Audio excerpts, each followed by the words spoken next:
지난 편에서 중국의 정책 방향 때문에 태국을 비롯한 동남아 국가들의 외환 위기가 시작됐다고 했지?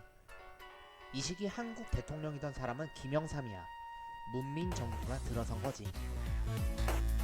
김영삼은 문민정부가 군사 독재 정부보다 경제적으로 뒤지면 안 된다는 강박관념을 가지고 있었어. 평생 진영놀이로 생각하고 행동했던 사람이라 경제도 정치 방식으로 풀어대기 시작하지. 그래서 경제인들이 한국 금융시장에 문제가 있다는 경고를 하면 구시대 군사정권 적폐정당 등의 정치적 공세라고 생각하고 무시로 일관해. 김영삼 정부가 출범한 후 금융선진화라는 이름으로 지방에 영세한 24개의 단자회사를 종금사로 전환하는데 6개 종금사 체제에서 24개 종금사가 한방에 추가되며 30개의 종금사가 되자 종금사가 먹고 살 새로운 먹거리가 필요해져. 그래서 정부는 종금사에게 외화 대출을 풀어주지. 외화 대출을 풀어주자 외환 업무에 경험이 적었던 신설 종금사들은 일본 등 해외 자금을 싼 이자로 빌려와 비싸게 빌려주면 돈을 벌 수 있다고 생각들을 한 거야. 2%대로 해외 자금을 빌려와서 8%로 기업에 대출을 해주고 6%를 종금사가 먹으며 한동안 떼돈을 벌기 시작해. 그 당시 시중금리가 10%를 훨씬 넘던 때라 8%의 금리도 기업 입장에선 싼 이자였거든. 보통 같은 돈을 빌려와도 대출 기간이 짧으면 짧을수록 더 싼 이자로 빌려올 수 있거든. 그래서 종금사들은 수익을 높이려고 1년 이내 단기로 빌려와서 연장을 하는 방법을 많이 썼어. 결국 일본이나 미국 등 해외에서 빌려오는 돈의 70% 이상이 만기 1년 이내인 단기 자금이 됐지. 그런데 종금사들 간의 대출 경쟁이 심해지자 대출 금리가 점점 떨어지며 종금사들의 마진이 박해져. 그러자 종금사들은 기막힌 생각을 해. 한국 시장을 벗어나서 영업하면 되는 거 아닐까? 한 거지. 태국, 러시아 등으로 진출해서 해외에서도 같은 방식의 영업을 하기 시작한 거야. 그런데 당시 일본도 태국 등 동남아의 투자 방식으로 진출해 있는 상황이었어. 이때 일본이 왜 해외 투자에 집중했느냐? 그건 미국 때문이었어. 70년대부터 미국은 닉슨의 병크로 답도 없는 인플레에 시달렸거든. 그래서 이런 인플레를 잡을 구원투수가 등장을 하게 돼. 그가 전에 영상에서 언급했던 폴 볼커야. 그는 인플레를 잡기 위해 극약 처방을 시도하지.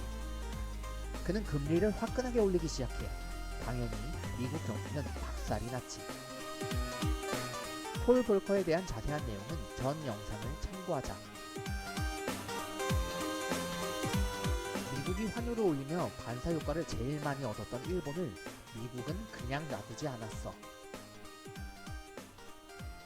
일본은 미국의 압박에 엔화 가치를 2배나 올리는 합의를 해.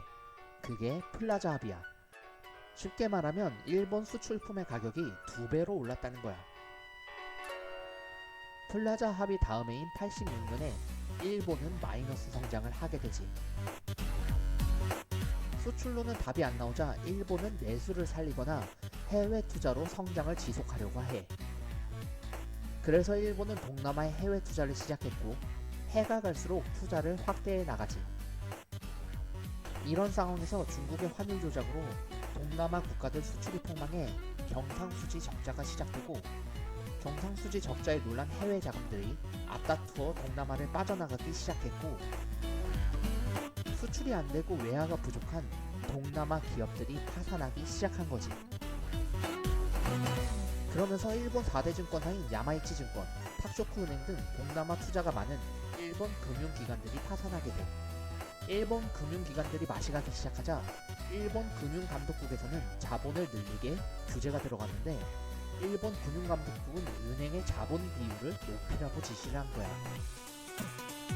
일본 은행들은 갑자기 자본을 늘릴 수 없으니 대출을 회수하며 비율을 맞추기 시작해. 기존 나가있는 대출이 만기가 도래하는 대로 족족 회수하였는데 만기가 짧게 한국 종금사에 빌려준 돈이 회수의 주 타깃이 된 거야. 빌려온 돈의 만기 연장이 안 되자 한국 종금사들도 대출해준 돈을 회수하기 시작하지. 그 나비 효과로 한국 종금사들의 대출 연장을 받지 못한 러시아가 모라토리엄을 선언하기도 해. 국가가 자빠질 정도니 일반 기업들은 안 봐도 비디오겠지? 그 당시 한국 대기업의 평균 부채 비율이 519% 수준으로 현금이 부족한 상황이라 종금사의 전면적인 대출 회수에 대기업들이 무너지기 시작해. 이 상황은 기업들 말고도 대한민국 입장에서도 재앙인 상황이었어.